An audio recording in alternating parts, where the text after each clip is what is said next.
Hello, everyone, and welcome to episode 8 of True Blue Crime podcast. As always, I will be your host, Dan. And if you have not listened to episode 7, which was the Watts Family Part 1, this is not a standalone episode. I will do a brief summary, but it's highly advised that you go back and listen to episode 7 before you listen to this one. It'll mostly pick up where we left off in episode 7. But before we get into the episode there, if you haven't done so, check out all the previous episodes, including episode 7 of True Blue Crime Podcast on all podcast platforms. If you'd like to get updates about what the podcast is up to, please like and follow the True Blue Crime Productions Facebook page, and more information can be found at the show's website at truebluecrimeproductions.com. If you'd like to email me directly, my email is truebluecrimeproductions@gmail.com. And finally, if you can, please support the show via Patreon. Any donation level helps and it will ensure I can keep making free episodes of the podcast and expand the podcast in the future. Any donations will receive a shout out in a future podcast and a thank you message from the host. And for no cost, please rate and review the show on whatever platform you're listening to. It helps other listeners find the show, and I greatly appreciate the time spent doing so. And I'm going to apologize in advance.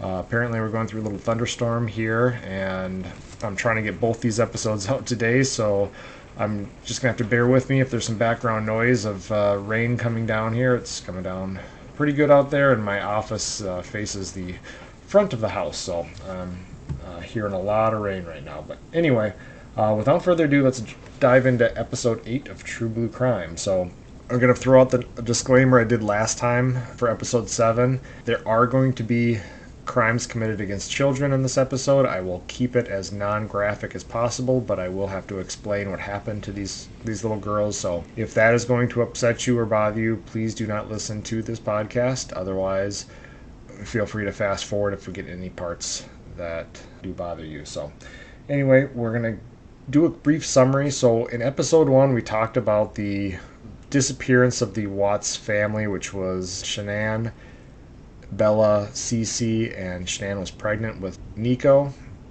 We kind of broke down how Chris and Shanann met, and then some of the issues they've had throughout their relationship, including their marriage. And as of the point in which I left episode 1, Shanann was going on a business trip to Arizona, and Chris was staying back with the girls. I would like to mention that before she leaves on this trip, or maybe it is on the time that she left at the trip, some of these were in a very small window of days here, so some of it runs together and depends on which source I looked at. But there was a letter that she wrote, a handwritten letter that she wrote to Chris, and this is one of these kind of the last straw save the marriage, old-fashioned love note style letters. And the letter was posted online, and you can read through it, and I did at least read the first page, and in there she's talking about how she doesn't understand how they've become so apart from each other, and she wishes she could change it and just everything could go back to the way it was.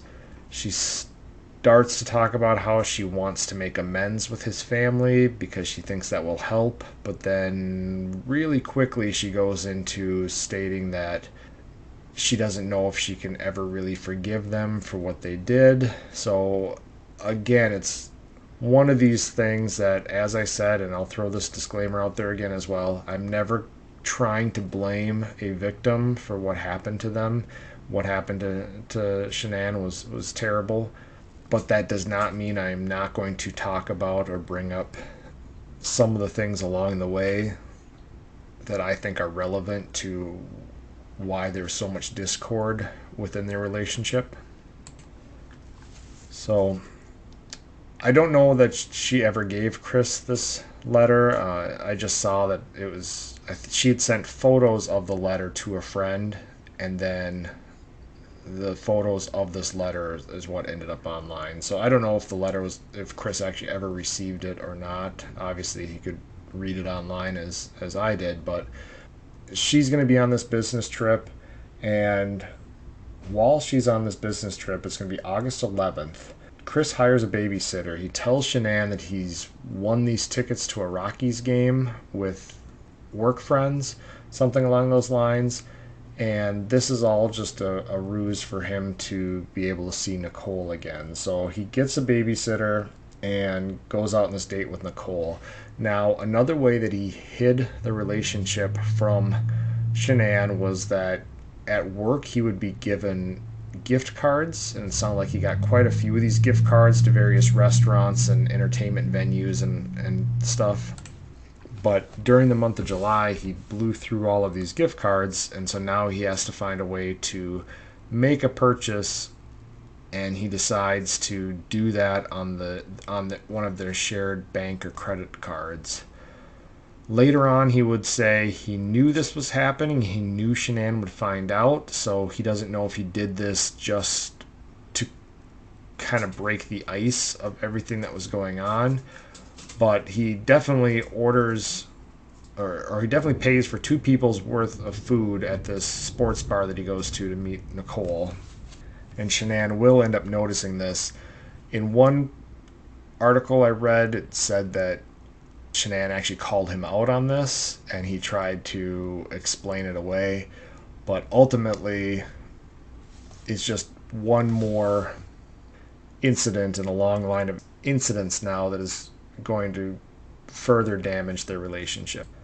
So that was August 11th. Technically, Shanann's coming home August 12th, but it's going to be, her plane leaves late on August 12th, so that's why she's not getting in until the early morning hours of August 13th.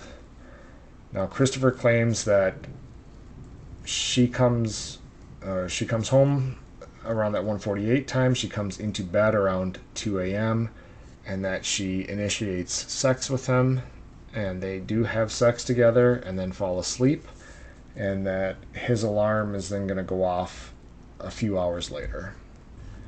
Now we come full circle back to the day of the missing persons report. This is when Shanann's friend, Nicole Atkinson, is going to contact the Frederick Police Department and call in a missing persons report. Chris is going to be at work when this happens and is going to return home. Shortly after, he's going to be subject of this police investigation. This is when they're going to find that Shanann's car is still in the garage, her purse, keys, wallet, phone, and the children's medication and car seats are all still at the residence. And by the day of August 14th, so by the next day, this is going to become a nationwide story. And I know there's a lot of discussion in this country about which stories get the most attention, and there were complaints that this was a pregnant middle-class woman that was missing and her children, and that got more attention than women that went missing that were not white or were not middle class. And that's not a discussion I'm going to have here. I think all cases of missing people in general, whether it be a woman or a man or whatever race, religion, sexual orientation that person is, deserves to have the full attention of law enforcement and the public looking for these people. And it's something that I hope that we can work our way through in society. What was interesting was a year or so after this incident, I attended a training, and it was a statement analysis training, whether it be a written statement or oral statement. It's given to investigators at the time of either arrest or just an investigation. There are certain things to look for to see if people are lying. And there's the common things, body language and where they look with their eyes and stuff. But this training was actually more about the subconscious thought patterns that will then be detectable either by what the person says or what the person writes. And when it comes to lying, for whatever reason, the way it was explained in this training is that people who are going to lie often use the number 3 or will repeat things 3 times.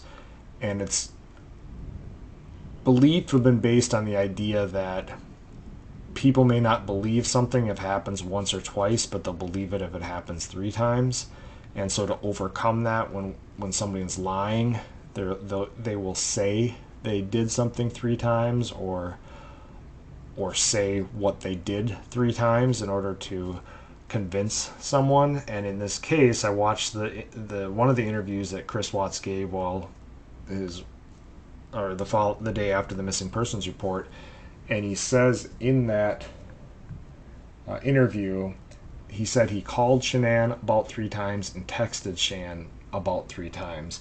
So it's just an interesting number to use. I think if my significant other was missing, the actual number would probably be much higher on both of those numbers. So I don't know if it's something where he didn't do it at all and he's claiming he did it 3 times, or if he did it a whole bunch of times and he's only saying he did it 3 times. It was just interesting that he brought this up, and this was part of the training. Is the instructor actually used this case to highlight it? So I had to go back and watch the interview, and sure enough, I saw him use the number 3 on a couple different occasions. So meanwhile, while on this next day, this August 14th, Nicole is obviously aware of what's going on. This is the woman that he's dating, not Shanann's friend Nicole. Nicole is obviously aware of what's going on, seeing the news, seeing him on the news, and she's immediately concerned.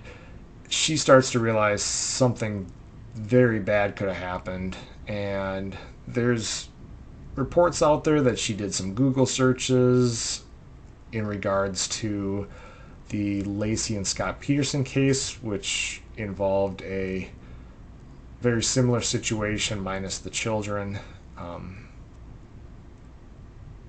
where there was an affair, and most people believe that the husband, Scott Peterson, was involved in the disappearance and murder of Laci Peterson, and the woman that he was having the affair with went on to become very infamous in terms of everybody knowing who she was, and there's issues with if she made too much money off of interviews and book deals and all that kind of stuff, when people believe she's part of the reason why Laci Peterson was murdered. Anyway, all of this stuff is going through Cole's head, and apparently there were some Google searches in reference to the woman in the Laci Peterson case. And Nicole's even going as far as to ask Chris the same questions police are asking in regards to why is the vehicle still there? Why would Cece's EpiPen still be there? Why is the phone still there? Because to a person applying common sense to the situation, none of these items should be there if Shanann decided to take the girls and leave and go somewhere. And Nicole continues to have a sinking feeling in regards to the situation. So on August 15th, Nicole's going to come forward to the police and tell them about the affair she's been having with Chris Watts.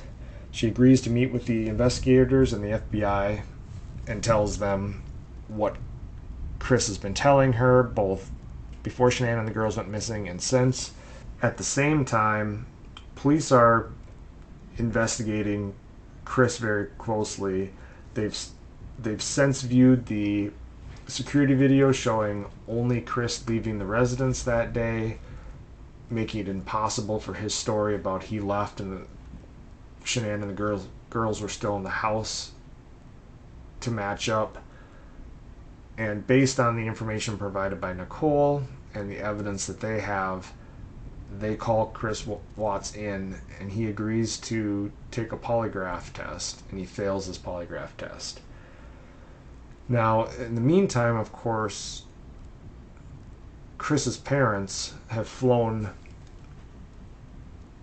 to Colorado because their daughter-in-law and their grandchildren are missing, and they're there to support Chris. And the police decide at this point Chris still denies any involvement, but he's failed the polygraph. All the evidence is pointed towards him being involved.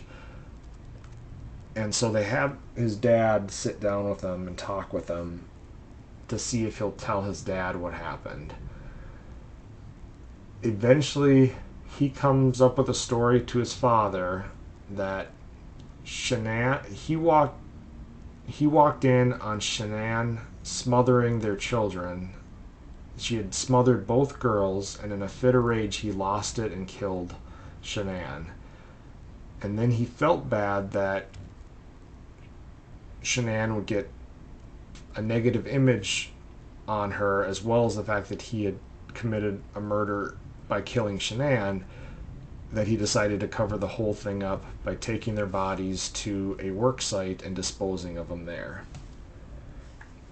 Then gives the same confession and the same story to the officers and the FBI. The work site would be searched, and Shanann's body, along with the now deceased Nico, were found in a shallow grave at the work site. Bella and Cece were found in separate large oil storage tanks. They were both deceased. I want to take a second to step aside and talk about this confession. It's very convenient for Chris to make this confession to his father because he knows that his father has negative feelings towards Shanann. So I believe it's easier for Chris to come forward and say, I didn't kill the girls, but I killed Shanann because she killed the girls. And that by doing so, he gets some of the guilt off of him and gets a sympathetic ear at the same time, because he believes this is the only way that his father would accept what he did. And then he just ends up repeating this for the police. While police can't prove otherwise at this point, they are still going to suspect that Chris Watts killed all 4 members of the Watts family. So he is arrested and charged on August 15th. But we'll discuss later on what was kind of going on between this August 15th date and the date of his second confession. He's going to meet with some lawyers, he's going to meet with his family, and they're going to decide how to proceed with this. Chris states he ultimately, in the end, he wants to just put an end to all of this, and he wants to come clean and say what happened. At the time, the death penalty was in play in Colorado for this case, and there was discussion that that is something that Chris wanted to avoid, and I think that goes back to the Superbike murders and how the death penalty can often be a deterrent for criminals to take stuff to trial, whether that is in some people's eyes a good thing or a bad thing. In this case, it seemed again to be something that worked in the favor of the investigation. Now, it would also come out later that Shanann's family was against the death penalty for Chris, just because they felt like enough death had occurred as a result of this incident, and they didn't want any more death.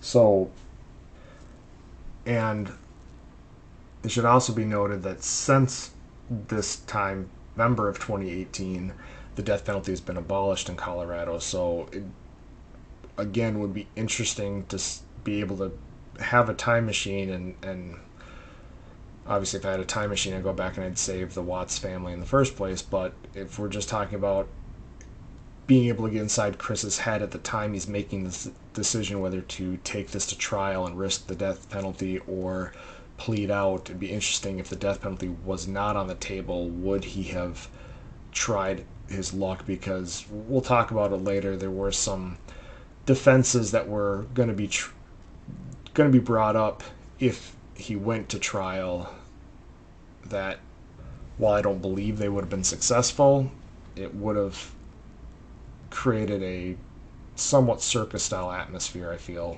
in the courtroom.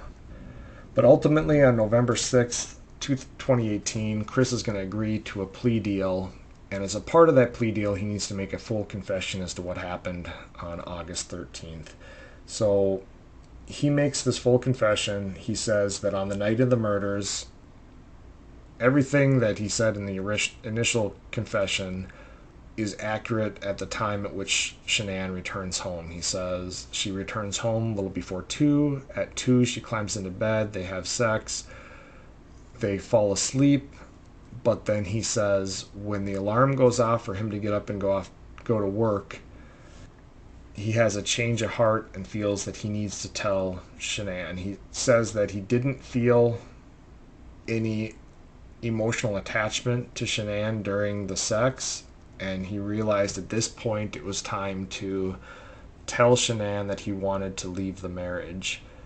He said Shanann became extremely upset and threatened to take everything from him, the children, the house, all the money, everything, and leave him with nothing.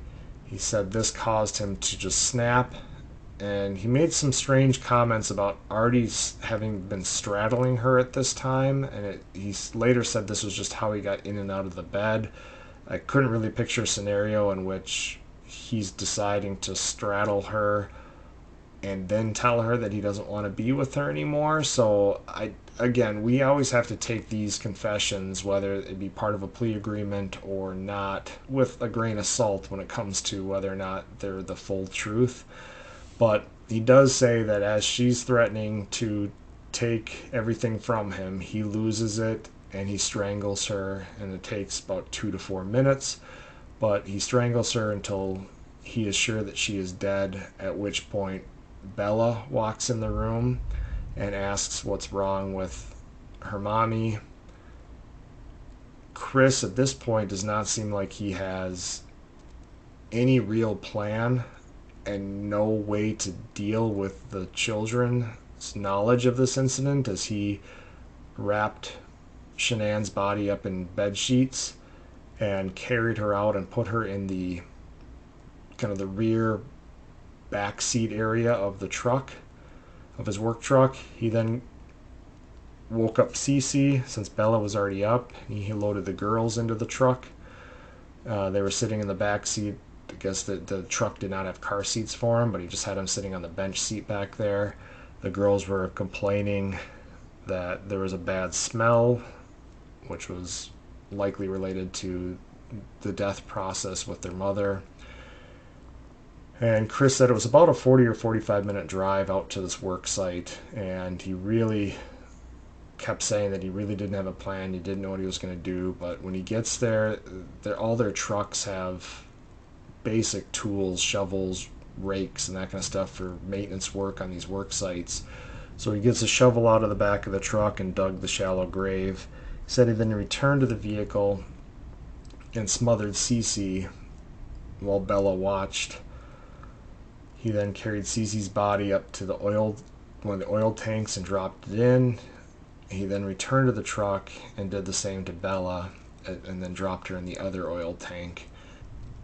He later admitted that he thought that the girls' bodies would dissolve in the oil tanks.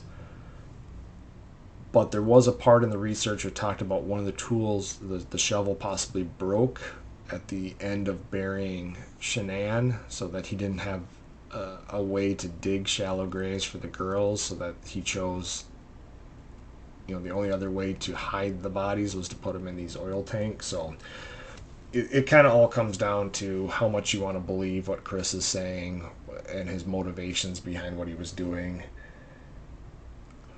One thing that was noted was that after killing his pregnant wife and his 2 girls, Chris drove to a gas station and bought some breakfast, and then continued on to work as if nothing happened. Some important things to note. I mentioned it earlier, or in the last episode, when asked what things other than not killing his family would he have done differently, Chris did say he wished he had talked to more people about what was going on with him and Nicole, because he felt that by keeping it just to himself, obviously there was no voice of reason whatsoever. So had he told his buddy Mark, had he told his father what was going on, maybe somebody might have knocked some sense into him, and he would have broke things off with Nicole and focused back on his marriage, at which point he obviously wouldn't have been telling Shanann that he wanted to leave, and so he doesn't believe he would have ever murdered them.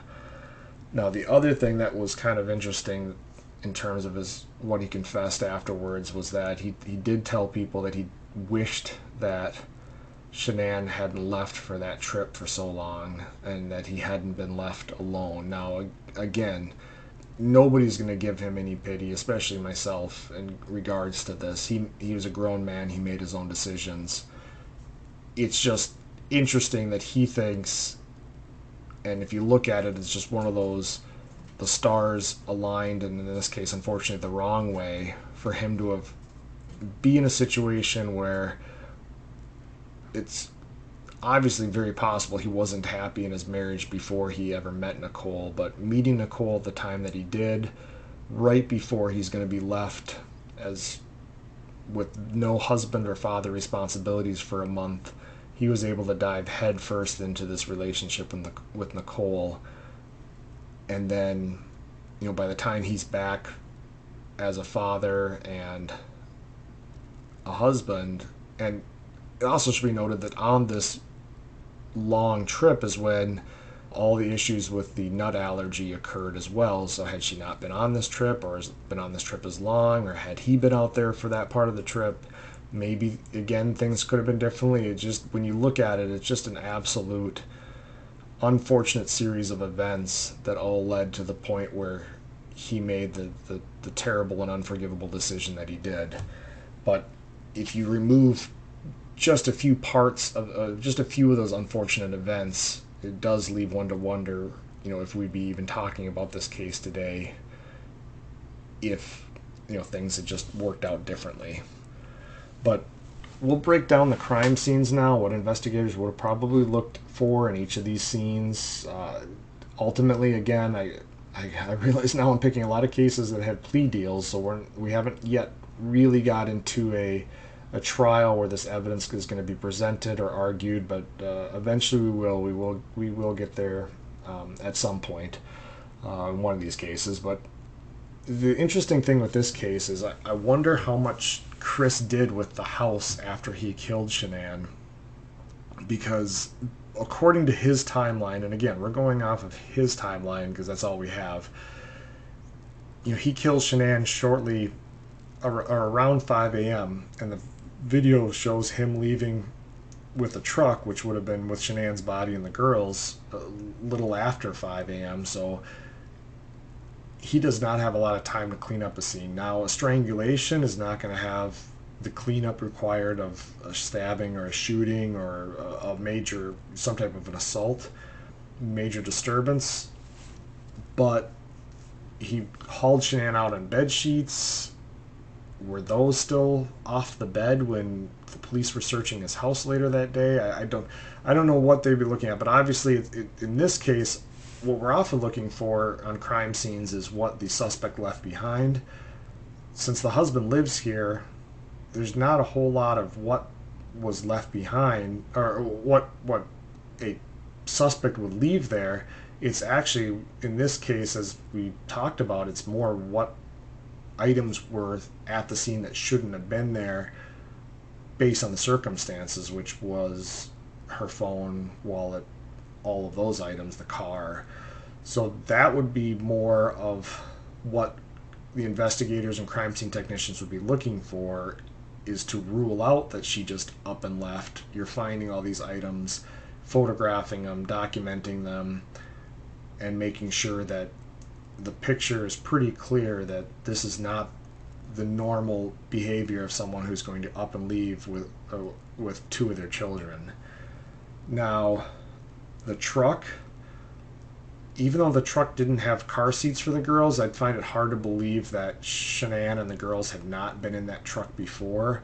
So again, if this had gone all the way to trial and he was going to argue that it wasn't their argument, it was some other person came into the house and did this and left, took his wife and kids, the fact that you're going to find hair and DNA and that kind of stuff in his truck is likely not going to further the case very much.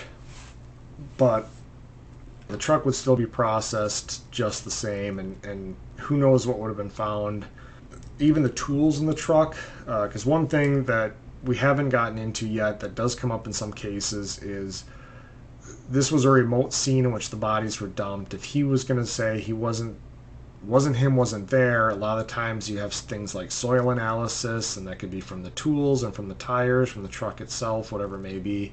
The problem with this case, again, is he drove them to a work site where that truck would have had every reason to have been there at some point in time. Those tools are designed to have been used on that work site, so any soil samples or anything like that on those tools is going to be explained away by the fact that that's the work site. Now, had he driven the bodies to some location that would not be explained away by work, there's, I guess, a possibility that in a wasn't me, wasn't there situation that stuff would come into play.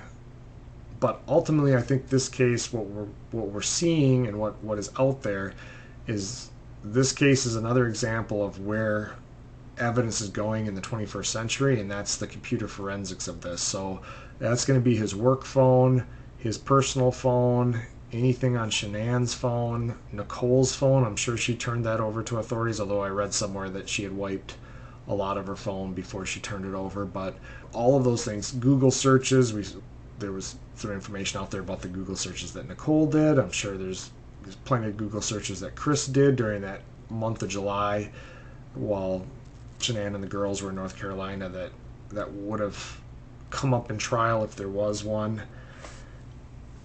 And the bodies themselves, if this was a whodunit or wasn't me, wasn't there case, there would have been evidence as part of the autopsies to either prove or disprove what Chris said could or couldn't have happened. But as I mentioned earlier, there was no trial for this, so skip the trial altogether. We'll just go right to sentencing. So with the plea deal and the full support of Shanann's family, I mentioned the death penalty was off the table. Ultimately, Chris Watts pleads guilty to the 3 murders, an unlawful termination of the pregnancy, and 3 charges of tampering of the dead body. So for the murders, he receives 3 consecutive and 2 concurrent life sentences. And if you don't know, consecutive means one after the other, and concurrent means running at the same time. So the difference is pretty big. If you have 5 consecutive life sentences, that means you have to complete 1 life sentence before the next one begins. Whereas if you had 5 concurrent life sentences, there's a possibility, since they're all running at the same time, that you could actually be eligible for parole, or that sentence, if life wherever you are is 20 years or 30 years or 40 years. If you're young when you go in on 5 concurrent life sentences, there's a chance you could see freedom. Whereas if you go in somewhere where it's 5 consecutive life sentences, your chances of ever seeing the outside world are next to none. So just a sidebar there, but he gets the 3 consecutive and 2 concurrent with no possibility of parole, so he's already not seeing the outside world. But he gets another 48 years for the killing of unborn Nico, and 36 years for the tampering with the 3 bodies. So those are just kind of, I'm guessing, the maximum sentences thrown on top of already maximum sentences, because there's no point in minimalizing the sentences, and you might as well just maximize them at that point. So on note, this is kind of crazy how all these cases run or have similarities with each other, but on December 3rd of 2018, so this is less than a month after he pled guilty, he was moved from Colorado to Wisconsin due to security issues.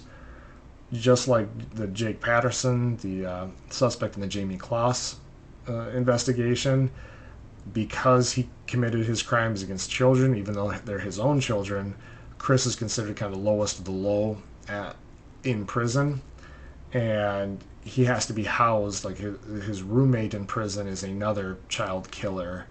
They cannot trust putting him in a cell with somebody else who is not a child killer. So in the case of Jake Patterson, he went from Wisconsin to New Mexico to avoid security issues, and in this case, Chris Watts goes from Colorado to Wisconsin to avoid the security issues.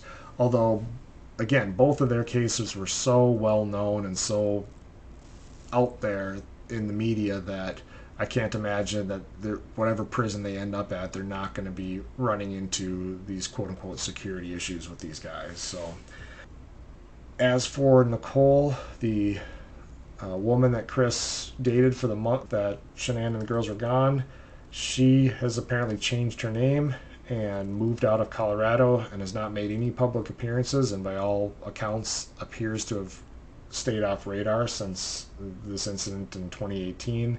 Now, it has helped her, I guess, in the terms that there was no trial because she's not going to be called as a witness. She's not going to end up on any national news syndicates or anything like that as a witness in these trials, and she's not going to have to keep making public appearances for court reasons.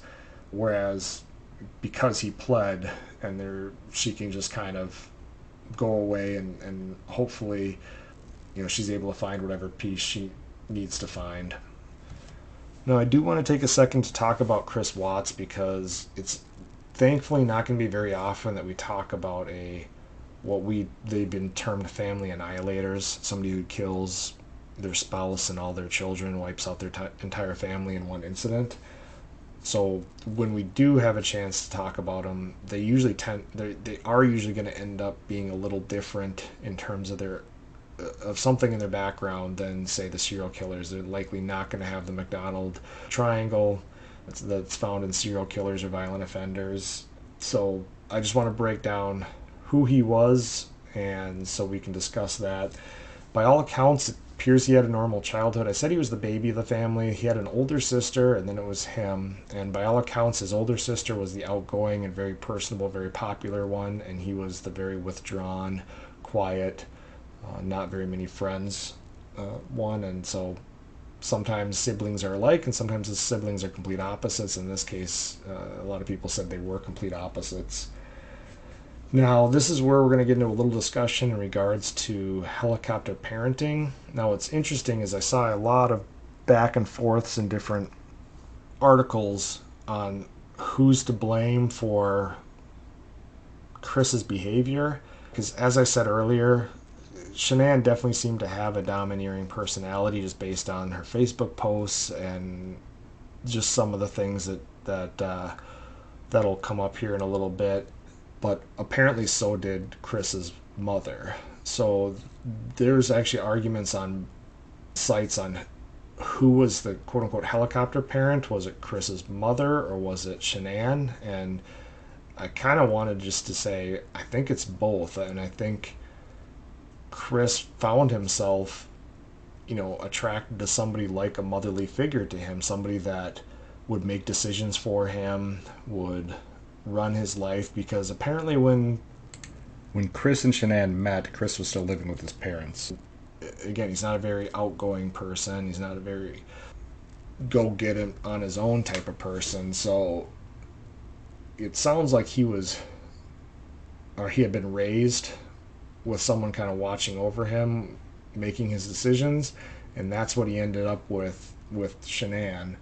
At least, again, this is just my take on things. I could be completely wrong, but this is just how I read into stuff as I researched this. And that's not to say that I think either Chris's mother or Shanann are responsible for what Chris did. I'm just saying it's very interesting to see that the personalities of Chris's mother and of Shanann were so close, and I think that's why there were so many issues between the two of them, that both of them saw Chris as kind of their person to protect and their person to keep under their wing, and two people can't do that at the same time. And I think that led to the clash, and I think that them moving to Colorado was a blow to Chris's mother, which by all means I'm not saying that was the wrong move. He's an adult and he wants to start a family and he's married. He can do what he wants to do. I just think that the personalities of both Chris's mother and Shanann resulted in that conflict was never going to go away. And I think this is further proven by his relationship with Nicole. When he was interviewed after the crimes, and he's had time to reflect on it, he said when he was with Shanann, he never got to make decisions. His whole life was controlled.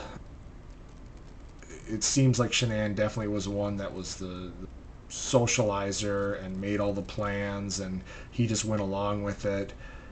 And when he met Nicole was this much more free-spirited, let's do what you want to do, let's just have fun.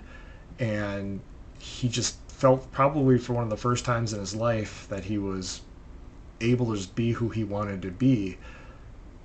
Now, there was nothing stopping him from leaving Shanann and the girls and starting his life with Nicole if that's what he really wanted. There's absolutely zero excuse for what he did. And just because Shanann threatened to take the kids and the house and the money does not mean that he couldn't have then made the choice between the two. Many people do this every single day, decide to leave their spouses and at the risk of losing money and access to children and all that kind of stuff, and don't kill their families. However, I don't know that that was actually the reason why Chris did what he did, because just getting rid of Shanann and the kids is not going to allow him to have a relationship with Nicole, as she was well aware that Shanann and the kids existed and that Shanann was pregnant. So there's no story that Chris could have concocted to explain to Nicole where all of a sudden Shanann and the girls are.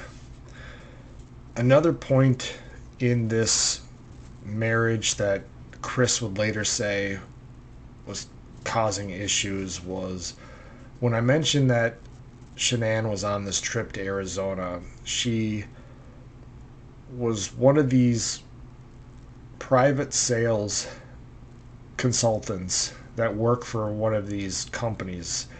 And back in the day, it was mainly Tupperware that women would sell part-time on their own, and they'd earn a commission on how much they sold. And today there's hundreds of these companies out there, and the one that Shanann was working for was called Thrive, and it was a weight loss supplement style company that sold these weight loss patches and pills and different things that were supposedly natural and healthy to assist in your weight loss. Now, Chris, by all accounts, is a pretty athletic guy. There's several pictures of him online with his shirt off, and he does not have a dad bod on him. Definitely seems like he's a guy that liked to work out, and obviously that was a point of contention between him and Shanann, was how much he did like to work out. So he was wearing these Thrive patches and taking the pills, and then he was kind of her model for selling this stuff with, and she would post these videos of him online with his shirt off or pictures of him or something along those lines. And he would later state that he didn't want to do any of this stuff, that this was all Shanann wanting him to do it. And it kind of goes back to that controlling and domineering side that she seemed to show through Facebook, and that Chris complained about in the relationship. And there would actually be later discussion when I mentioned there was some defenses that his family or his lawyers wanted him to take to trial if he went to trial. And one of the defenses was going to be that these supplements and these patches was making him lose his mind. He did state that when he was wearing a patch one of the times, it felt like he had drank a whole bunch of cups of coffee and his heart was racing and wouldn't stop. And there's other times when he was, because of the patches or pills, he was not able to sleep. And as I said earlier, he worked really early in the morning. So when you're having problems falling asleep at night, but yet you're getting up at 4 or 5 in the morning, trying to operate on 3 or 4 hours of sleep is very difficult. So there's times when I guess Nicole would actually say later on that he would just fall asleep on the couch as he was in the middle of talking with her or as she's talking, and it was something he couldn't even control. So there was going to be potentially an argument brought up in trial that these Thrive patches were making him function in a way that wasn't normal, so it was almost going to be some type of an insanity defense. The other defense that he was going to use was this emotionally battered spouse syndrome defense, where he was going to claim that he had been beaten down so much by her domineering personality and that he just had to do everything she told him that he had to do, that he just lost it in a moment of passion and anger. And there was some evidence for some of this stuff if you look at her text messages about her not allowing him to talk to his family, and that just makes you think there was a lot of stuff going on behind closed doors in terms of what she was telling him he could and could not do. But again, this doesn't excuse him from taking her life, and none of this explains why then he would have taken both of his children's lives, especially if his main threat was Shanann, and he'd already taken care of that by killing her. So ultimately, he just decides he's not going to use any of his defenses. He's not going to fight it in court. He just wants it to be over with. There's nothing he can do to change the fact that Shanann isn't around anymore, and neither are his girls, and Nico is never going to be born. So he decides he just needs to face his punishment and go off to prison, and that's where he is today. Now, if I had to name a hero in this story, the one person I have to pick out that kind of did something above and beyond is going to be Shanann's friends. I know one was the other Nicole, this Nicole Atkinson, and I think she had another friend with her that day, Cassie, I think it was referred to in one of the articles, but I couldn't find much more information there. But these women knew Shanann very well. They knew that things weren't right in the marriage, and they knew that on the day that Shanann went missing, things were still not right at all. And not that I think the outcome would have been vastly different if a police investigation had been delayed in this case, but I definitely think that through their quick actions in contacting the police to do the check welfare and noticing the things they did, that it really eliminated any chance for Chris to muddy the waters in the investigation any further than he already had, because he was still at work when Atkinson said she was going to contact the police. So he has to rush home. And again, I don't know how much time he would have had in this house before the police arrived, but no matter what, he clearly didn't have time to stage anything as if Shanann and the girls just left. Had he had appropriate time, and I'm not trying to spell out how to do a murder here. Any of the information I provide in these podcasts is not intended for anybody to use to get away with a crime. In today's world of technology and forensics, it's almost impossible to commit the perfect crime anyway. But if he wanted to make the investigation a lot harder or take a lot longer, if he had had the time to load up all of Shanann's stuff and make it look like she was going on a trip, even an emergency trip of sorts with the girls, and Shanann's car was missing, which would have had the car seats packed up with the purse, the turned the phone off, Shanann's phone off, would put it in the car, the medications, clothing for the girls, clothing for Shanann. Had he staged it all and driven the car somewhere where it could have been hidden or destroyed or something along those lines, then police would have had to have taken into account the chance that Shanann just left. And again, the security video isn't of the quality, it's not at the Watts residence. The security video would just show movement up in the corner of it when somebody was coming and going. So there would have been no way for police to tell whether or not it was Chris driving away or Shanann driving away with the girls. So Chris could have, if given time, Chris could have staged an elaborate ruse of Shanann and the girls leaving, but being that Nicole Atkinson and her friend were so quick to get the police involved while Chris was still at work, Chris was forced to come home and just kind of make up some type of a story without any time to actually produce evidence that that story could even be true. So I'll give credit where credit's due, and the friends of Shanann here in this case definitely turned what could have been weeks or months long investigation into something that was where answers were discovered in a matter of days. So that's it for the tragic story of the Watts family. I appreciate everybody sticking around for both episodes, and stay tuned. We have future episodes coming down the pike here very soon. I'm still going to be taking requests for any episodes, so if there's a murder case out there or a true crime case, right now I'm focusing mainly on solved ones. Down the road, I may either start a second podcast of unsolved cases or interject a unsolved case every once in a while into the lineup here. But if you have any requests for specific cases, I'm looking more for cases that are not as well known to cover further down in the year ahead. But I'll take any suggestions, and if I can find the case and do any amount of research on it, I'll put together a podcast. So you can reach me at truebluecrimeproductions@gmail.com if you have that request. And as always, if you can rate, review, and like the Facebook page and support me on Patreon, it'd be greatly appreciated. So that's it for today's episode and the end of the Watts family murder episodes of the podcast. Everybody have a great day. Talk to you later. Bye.